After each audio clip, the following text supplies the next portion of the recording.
So hello everyone, स्वागत है आप सभी का एक विकल्प में। मेरा नाम मनीष है और आज मैं आप सभी को चैप्टर नंबर 2 का सारा क्वेश्चन आंसर कराने वाला हूँ। मतलब सब्जेक्टिव कराने वाला हूँ।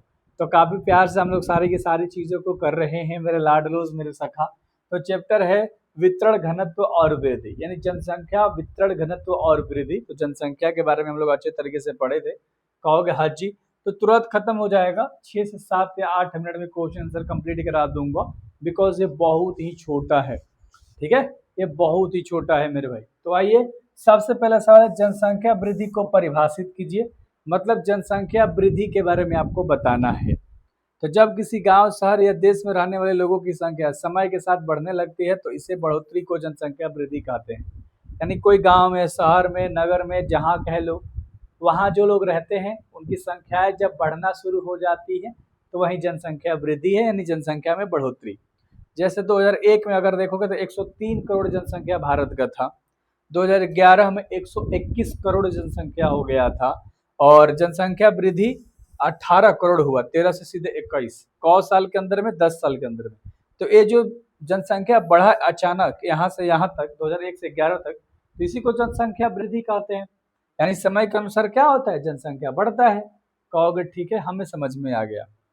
अगला है दूसरा नंबर, प्रवास के 3 प्रतिकर्ष यानी कि कारक लिखे। प्रवास के 3 को कारक आपको लिखना है। तो सबसे पहला है रोजगार की कमी। अब देखो, प्रवास का मतलब क्या होता है, जब इंसान एक जगह रहता है मेरे भाई, एक जगह रहता है, मान लो एक घर में, पहले मान लो एक जगह रहता है। अब ये इंसान ना चला गया कहीं दूसरे जगह रहने के लिए। कहाँ चला गया, कहीं दूसरे जगह आदमी रहने के लिए चला गया, काम काज के चक्कर में, या पढ़ने के चक्कर में, या रोजगार नौकरी के चक्कर में। तो वहीं प्रवास के 3 को प्रतिकर्ष बताना है, यानी इंसान एक जगह से दूसरी जगह क्यों जाता है। एक तो रोजगार की कमी है, इसलिए रोजगार के लिए जाता है। खराब जीवन स्तर, या मान लो जहाँ रहता है वहाँ खराब जीवन स्तर है, इसलिए दूसरी जगह चला जाता है। या राजनीतिक अशांति की वजह से, राजनीतिक तरीके से लोग तबाह करने लगते हैं, तंग करते हैं। या प्राकृतिक आपदाएं आ जाती हैं, जैसे बाढ़, सूखा, भूकंप आ गया तो दूसरी जगह लोग चले जाते हैं। या बीमारी के फैलाव से, एक जगह बीमारी फैलने लगा तो लोग जगह छोड़ के दूसरी जगह जाते हैं। तो 3 को लिखना था, हमने आपको 5 को बता दिया। कोई भी तो आपको 3 को याद हो गया होगा। रोजगारी से, बीमारी से, कोई विपत्ति आ गई, आपदा आ गया, राजनीतिक प्रेशर में आके, राजनीतिक दबाव के कारण। कोई भी 3 को लिखना था लाडले, मैंने तेरे को 5 को बता दिया। क्या क्या सखा। अगला जो सवाल है वो है, प्रवास के 3 अपकर्ष बताना है। प्रवास के 3 को, रोजगार को बेहतर अवसर के लिए, अच्छी सुविधा के लिए, शांति सुरक्षा के लिए, अनुकूल जलवायु के लिए, बेहतर शिक्षा और स्वास्थ्य के लिए लोग दूसरी जगह जाते हैं। तो ये लो, फिर वही क्वेश्चन था, तो इसको दूसरे तरीके से मैंने बताया। अगला है, लिंग संरचना से आप क्या समझते हैं। लिंग संरचना से आप क्या समझते हैं, तो ध्यान से देखिएगा। किसी क्षेत्र की कुल जनसंख्या में पुरुषों और महिलाओं की संख्या के अनुपात को लिंग संरचना कहते हैं। यदि 1000 पुरुषों पर 943 महिलाएं हो तो यही उस क्षेत्र की लिंग संरचना मानी जाएगी। नहीं समझ में आया। मान लो ये तेरा गांव है लाडले, तू जहां रहता है, गांव है या टाउन है या शहर है, कहोगे ठीक है। यहाँ मान लो तेरे गांव में 1000 पुरुष हैं और 943 को महिलाएं हैं। तो 1000 पुरुष पे जितनी महिलाएं हैं तो यही क्या कहलाता है, लिंग संरचना कहलाता है। कहोगे आप समझ गए कि कितने पुरुष के ऊपर कितनी महिलाएं हैं, यही लिंग संरचना है। हाँ जी बिल्कुल। अगला तुम्हारा है 5 नंबर का सवाल कि लिंग अनुपात कैसे मापा जाता है। लिंग अनुपात कैसे मापा जाता है। प्रति 1000 पुरुषों पर महिलाओं की संख्या को लिंग अनुपात कहा जाता है। अभी भी देखा कि 1000 पुरुष के ऊपर मान लो 943 को महिला थी, तो 943 को लिंग अनुपात है। या मान लो कोई जगह पे 1000 पुरुष पे 999 को महिला होगी, तो 999 लिंग अनुपात हो जाएगा। यानी एक जगह पे कितने पुरुषों पर कितनी महिलाएं हैं तो महिलाएं लिंग अनुपात हो जाएंगी। लिंग अनुपात का सूत्र है कि स्त्रियों की संख्या ऊपर रहेगा, बाटा में पुरुषों की संख्या, यानी स्त्री की संख्या बाटा में पुरुष की संख्या और गुणा में 1000, ऐसे निकाल सकते हो। मान लो 943 को स्त्री है, 1000 पुरुष है, गुणा कर दिया 1000 से, तो 1000 से 1000 खत्म हो गया। मान लो 943 को क्या आ गया, लिंग अनुपात आ गया। ऐसे नहीं समझ में आया। मान लो तुम्हारे गांव के अंदर में 600 पुरुष है, स्त्री को ऊपर लिखाना है। मान लो 550 को स्त्री है, गुणा करना है 100 से, ये लिंग अनुपात निकालना है, मतलब 1000 से गुणा करना है, सॉरी। मान लो तुम्हारे गांव में 600 पुरुष है, 550 महिलाएं हैं, महिलाओं को ऊपर रखा जाता है। ठीक है, कहोगे 1 जीरो से 1 जीरो खत्म, दूसरा जीरो से दूसरा जीरो खत्म, 2 3 6, 2 5 10 कट गया, 5 यहाँ से मल्टीप्लाई कर देंगे तो 0 5 0, 5 25, 5 25 2 27, बाटा में 3, 3 से ये कटेगा, कहोगे सर नहीं कटेगा, पॉइंट में आ जाएगा, है ना। तो 3 9 27, 9 हो गया, 3 दूनी 3 एकम 3 यानी 9, 1 इसको 2 दे या 20, 3 3 छक्के 18, 2 बचा, ये 6 6 6 चलता चला जाएगा, यानी कि 916.666 लिंग अनुपात आ गया। मतलब ये फॉर्मूला पे आप निकाल सकते हो, कहोगे ठीक है हमें समझ में आ गया। इससे किसी क्षेत्र में पुरुषों और महिलाओं की स्थिति का पता चलता है कि कोई भी क्षेत्र में कितने पुरुष हैं और कितनी महिलाएं हैं। बहुत बढ़िया राजा जी, बहुत बढ़िया मेरे लाडलो, तुम लोग मेरे राजा जी हो। तुम्हें एक दिन साम्राज्य बनाना है, तुम्हें एक दिन साम्राज्य खड़ा करना है, तुम्हें एक बेहतर बन के दिखाना है सखा, ठीक है। चलो बहुत बढ़िया। अरे वो रानी वाला राजा मत समझना रे, अरे क्या यार, इसीलिए बोलता हूँ यही दिमाग रहेगा ना तो राजा कैसे बनोगे। हाँ, राजा का बेटा ही राजा नहीं बनता, अब कोई भी बन सकता है। सुने हो ना। जनसंख्या घनत्व से आप क्या समझते हैं। जनसंख्या घनत्व मतलब कहीं जनसंख्या बहुत ज्यादा होती है एक जगह में, जहाँ जगह मान लो है रहने वाला, मान लो तुम्हारा गांव है, यहाँ खच खच जनसंख्या है, बहुत ज्यादा गांव में लोग रहते हैं तो घनत्व हो गया। यानी एक क्षेत्र में बहुत ज्यादा लोग जब रहते हैं तो उसको घनत्व कहते हैं। आपको पता है ना। किसी क्षेत्र के प्रति वर्ग किलोमीटर में रहने वाले लोगों की संख्या को जनसंख्या घनत्व कहा जाता है। यानी कोई भी क्षेत्र के अंदर लोग रहते हैं तो उसी को घनत्व कहा जाता है। सूत्र जनसंख्या घनत्व का क्या होता है, कुल जनसंख्या भागा कुल क्षेत्रफल। यानी कितने जनसंख्या है, मान लो 1000 जनसंख्या है उस क्षेत्र में और क्षेत्र मान लो 242 स्क्वायर मीटर में है, तो बस ऐसे करके इससे भागा दे देंगे, जितना निकलेगा वो हमारा निकल जाएगा भाई साहब, ठीक है। जनसंख्या घनत्व। आगे जनसंख्या परिवर्तन के 3 घटक है, कौन कौन है। जनसंख्या परिवर्तन यानी जनसंख्या में जो बदलाव आता है उसके 3 को घटक आपको बताना है। तो जनसंख्या में होने वाली परिवर्तन मुख्य रूप से 3 कारणों से होता है।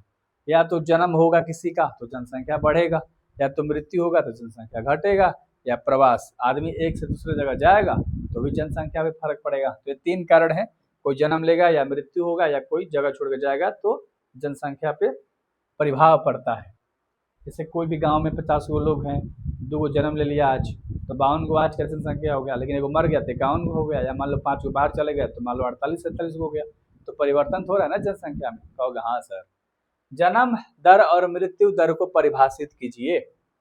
जन्म दर और मृत्यु दर को परिभाषित करे लाडलो। कैसे करोगे, ध्यान से देखो। जन्म दर क्या होता है, किसी स्थान पर एक वर्ष में प्रति 1000 लोगों पर जन्म लेने वाले बच्चों की संख्या को जन्म दर कहते हैं।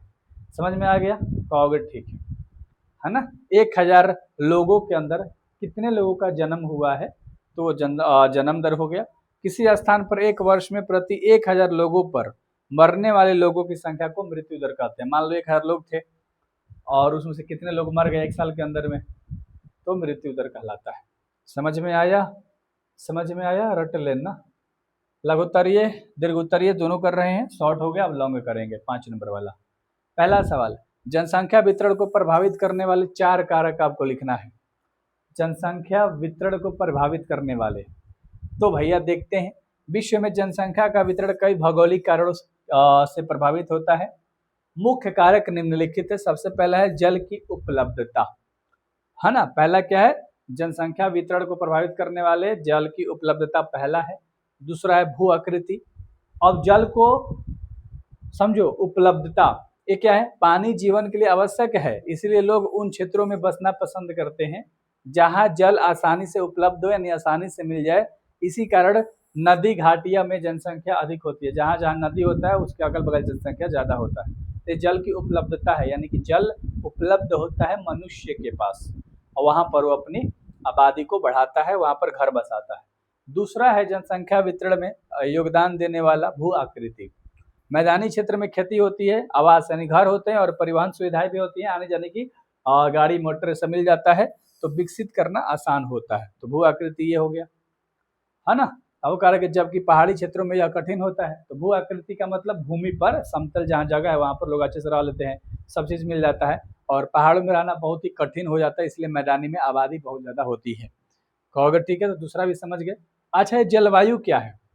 बहुत अधिक गर्म या अत्यधिक ठंडे क्षेत्रों में रहना मुश्किल होता है, इसलिए मध्यम और अनुकूल जलवायु वाले क्षेत्र में अधिक लोग रहते हैं। जलवायु का मतलब क्या है, जहाँ ना गर्मी होगा ना बहुत ज़्यादा ठंडा होगा, ये मध्यम रहता है, अनुकूल रहता है मौसम, इंसानों के अनुकूल, मतलब इंसान को जितना टेम्परेचर चाहिए, जितना वो झेल सकता है वही कहोगे, ठीक है। चौथा है मृदा, उपजाऊ मिट्टी खेती के लिए अनुकूल होती है, इसके कारण ऐसी भूमि वाले क्षेत्रों में जनसंख्या का घनत्व अधिक होता है। मान लो जहाँ खेती अच्छा हो सकता है वहाँ लोग बस जाते हैं खेती करने के लिए। पहले के ज़माना में ऐसा होता था, अब तो भैया रजिस्ट्री हो गया है, लोग पेपर कागज, अब तो जहाँ खेत देते हैं खेती कर सकते हो। लेकिन पहले की बात कर रहा है, भूगोल हम लोग पढ़ रहे हैं, ज्योग्राफी समझ रहे हैं। तो जो पहले के लोग थे, जहाँ जो चीज़ मिलती थी, जहाँ उपलब्ध होता था जो चीज़, वहीं बस जाया करते थे मेरे भाई, ठीक है। कहोगे ठीक है सर, हमें समझ में आ गया। दूसरा नंबर का देख लेते हैं यहाँ पर, जनांकीय संक्रमण का सिद्धांत क्या है। जननांकीय है ना, जननांकीय याद रख लेना। जननांकीय संक्रमण सिद्धांत के अनुसार जब कोई समाज प्रारंभ में कृषि आधारित और कम विकसित अवस्था में होता था, तब वहां जन्म दर और मृत्यु दर दोनों ही अधिक होता था। नहीं समझे? जननांकीय संक्रमण सिद्धांत के अनुसार जब कोई समाज प्रारंभ में कृषि आधारित और कम विकसित अवस्था में था, मतलब खेती करता था लेकिन उतना अपने आप को विकास नहीं कर पाया था, अच्छा आदमी आगे नहीं बढ़ पाया था, मान लो बहुत आगे तरक्की नहीं कर पाया था जिंदगी में, तो वहाँ जन्म दर और मृत्यु दर दोनों अधिक थे। लोग जन्म भी लेते थे, पढ़े लिखे नहीं थे तो ज़्यादा संभोग करते थे, मान लो स्त्री पुरुष ज़्यादा सेक्स करते थे, उससे ज़्यादा मतलब मान लो वो, मतलब ये तो नॉर्मल है कि करना सही है भाई, सेक्स करना सही है, लेकिन बच्चे जन्म ज़्यादा करते थे। पहले ये ऑपरेशन वाला सिस्टम नहीं था कि ऑपरेशन कर देंगे तो फिर आगे संतान नहीं होगा, तो आजकल आदमी 2-3 करके छोड़ देता है। पहले के लोग 10 करते थे, 15 करते थे, 12 करते थे, कोई जानकारी नहीं था कि आगे जाके ऐसा मतलब इतनी तंगी आ जाएगी, प्रॉब्लम हो जाएगा, ज़मीन का, जायदाद का, खाने पीने सब चीज़ के लिए लोग लड़ेंगे। तो पहले एजुकेशन नहीं था, तो लोगों को जन्म देना, और हॉस्पिटल नहीं थे, दवा बीरू का इलाज नहीं था, तो लोग मरते भी थे खतरनाक तरीके से। तो जन्म दर और मृत्यु दर दोनों होता था, है ना। लेकिन जैसे जैसे समाज में शिक्षा आया, लोग पढ़ना शुरू कर दिया, उद्योग आ गया भैया, ठीक है, टेक्नोलॉजी आ गई, नगरीकरण हो गया, लोग एक दूसरे से दूसरे जगह जाने लगे, स्वास्थ्य सुविधा में विकास हुआ, मतलब लोगों को इलाज उलाज मिलने लगा, तो धीरे धीरे करके जन्म और मृत्यु दर दोनों कम होने लगे। इस पूरी प्रक्रिया को जननांकीय संक्रमण कहा गया है। क्या याद रहेगा? जननांकीय संक्रमण समझ में आपको आ गया होगा क्या सका? कहोगे ठीक है। अगला है, जननांकीय संक्रमण के 3 अवस्थाओं की विवेचना करें, यानी 3 गो अवस्था बताना है। तो प्रथम अवस्था में क्या क्या होता है, ध्यान से देखना। जन्म दर और मृत्यु दर दोनों बहुत अधिक होते थे। पहले जमाने की बात कर रहे हैं, मान लो बहुत पहले चले जाओ, जब आदमी के पास ज्ञान नहीं था, हॉस्पिटल नहीं था, तब के जमाने का कहोगे ठीक है। तो उस समय क्या था, जन्म दर और मृत्यु दर दोनों अधिक थे। प्रथम अवस्था में लोग जब मान लो मिलना शुरू हुए, पुरुष स्त्री का संबंध बनना शुरू हो गया, है ना, इस तरीके से पहले के ज़माना में कोई चीज़ें उपलब्ध नहीं थी। कहोगे हाँ जी सर। स्वास्थ्य सुविधाओं में कमी और बीमारियों के कारण मृत्यु दर अधिक हो गया, शिक्षा की कमी के कारण परिवार बड़े होते चले गए, लोगों के पास ज्ञान नहीं था, परिवार हम इतना क्यों बड़ा कर रहे हैं, आगे जाके क्या दिक्कतें होंगी, सब कुछ नहीं पता था। परिवार स्वरूप जनसंख्या वृद्धि बहुत धीमी होती है। कहोगे ठीक है। द्वितीय अवस्था देखेंगे, दूसरा अवस्था, जन्म दर अभी भी अपेक्षाकृत अधिक ही था, मतलब जन्म अभी भी ज़्यादा होता था। स्वास्थ्य सेवाओं और दवाइयों के कारण मृत्यु तेजी से कम हो जाती थी, मतलब मृत्यु दर कम थोड़ा सा हुआ था, क्योंकि औषधि वगैरह थोड़ा मोड़ा इंसान को पता लग गया कब क्या करना है, इसलिए जनसंख्या तेजी से बढ़ती थी, मृत्यु फिर कम होने लगा दूसरी अवस्था में। भारत और चीन में ज़्यादा जनसंख्या बढ़ने लगा, मृत्यु कम होने लगा दूसरी अवस्था में। तृतीय अवस्था की अगर हम बात करेंगे, जन्म दर और मृत्यु दर दोनों कम हो जाती है इसमें, मतलब ये अब हम लोग के ज़माना में आ जाओ, 100 साल पीछे जाओगे तो कोई दिक्कत नहीं है। जनसंख्या वृद्धि की गति बहुत धीमी हो गई और स्थिर हो जाती है, यह अवस्था प्राय विकसित देशों में पाई जाती है। अब समझ में तुम्हें आ गया होगा तीनों अवस्था, ठीक है, बहुत आसान सा था। उदाहरण जैसे कनाडा, जापान और अमेरिका, ये कह सकते हो पूरे पूरे विकसित देश हैं। चौथा नंबर का क्वेश्चन है, प्रवास के प्रेरक और खिंचाव कारकों की व्याख्या करें। प्रवास के प्रेरक, जिससे मान लो इंसान को एक जगह से दूसरी जगह जाना है, तो क्या क्या प्रेरित करता था उन लोगों को, किन वजह से जाते थे। प्रवास के दौरान लोगों को एक स्थान से दूसरे स्थान जाने के लिए कुछ कारण प्रेरित करते हैं, जिन्हें प्रेरक यानी पुश और खिंचाव यानी पुल कारक कहा गया है। किसी को खींचते हैं, हाँ, किसी को मतलब किसी का मन मार के कोई जाता है और कोई जबरन जगह को छोड़ता है। जैसे मान लो हमारे पापा जी जबरन गांव को छोड़ के बाहर जाते हैं कमाने के लिए, हम लोगों को पैसा देने के लिए, पढ़ाने के लिए। लेकिन कुछ ऐसे भी कारक होते हैं जो खींचते हैं, जैसे किसी को वादियों में रहना अच्छा है। देखो, पुश और पुल क्या है? पुश का मतलब धक्का देना। हमारे पिताजी को धक्का दिया जाता है प्रेशर के कारण, जाइए पैसा कमा के लाइए। कोई पुल फैक्टर होता है, जैसे कोई नया शादी करता है तो हनीमून मनाने के लिए कहीं जाता है, तो पुल फैक्टर हो गया, यानी कोई चीज़ उन लोगों को बुलाता है। कहोगे सर समझ के बिना जिम्मेदारी का मतलब एक घूमना उमना हो गया, रहना हो गया, वादियों में रहना हो गया। सब पैसे वाले आदमी पुल फैक्टर को अपनाते हैं, हम लोग पुश फैक्टर में रह जाते हैं। प्रेरक, सबसे पहले हम समझेंगे पुश कारक को। वे परिस्थितियां जिनके कारण लोग अपनी वर्तमान जगह छोड़कर मतलब मजबूर हो जाते हैं। हमारे पापा जी, चाचा जी, ये सब लोग कमाने के लिए जाते हैं तो मजबूर हो जाते हैं, तो पुश में आ जाएंगे। बेरोजगारी, खराब जीवन स्तर, राजनीतिक अस्थिरता, प्राकृतिक आपदाएं, बीमारियों का फैलना, इन सब के कारण इंसान क्या करता है, जगह बदलता है। कहोगे हाँ जी सर। और दूसरा है पुल कारक। ये क्या होता है? एक वो एक कारक होते हैं किसी नए स्थान पर बसने के लिए आकर्षित करते हैं, नई नई जगहों पे लोग जाते हैं बसने के लिए, जो उनको अच्छा लग जाता है। बेहतर रोजगार के अवसर के लिए भी लोग जाते हैं, अच्छी शिक्षा और स्वास्थ्य के लिए भी जाते हैं, शांति और सुरक्षा भरा जीवन जीने के लिए भी लोग जाते हैं। ठीक है, एक और पॉइंट था कि बेहतर जीवन स्तर के लिए भी जाते हैं। अगर आपका कोई दोस्त है, आप लोग तो बैच में आ चुके हो मेरे भाई, 100 बैच में बोलना कि 699 रुपया में हमको 100 बैच मिल रहा है, अच्छे से बताना अपने दोस्तों को। ठीक है, इसमें हम लोग को सब चीज़ मिलता है, जैसे 399 रुपया का हम लोग का VVI क्वेश्चन मिल रहा है। अब VVI क्वेश्चन बच्चों को मिल रहा है 100% लड़ने वाला। आप व्हाट्सएप करके ले सकते हो 83 17 73 96 73, या ऐप पर भी डाला हुआ है, ले सकते हो। ठीक है, ये इसमें फ्री मिल जाता है। हम लोग नोट्स देते हैं अलग से 399 रुपये में, आपका जो भी सब्जेक्ट है वो आपको मिल जाएगा। ये तो ये भी आपको मिल जाता है, इसी में मिल जाता है फ्री में। तो ये 699 रुपया बहुत ही कम पैसा है। डिस्क्रिप्शन में ऐप रहता है, या ये सर्च कर सकते हो, एक विकल्प, अच्छे से जाके पढ़ाई कर सकते हो, मस्त तरीके से मचा सकते हो मेरे भाई। So thank you very much. अगले वीडियोज में मतलब अगले वीडियोज में मैं आपको ऑब्जेक्टिव करा दूंगा। सो बेहतर तरीके से पढ़ो, बेहतरीन करो।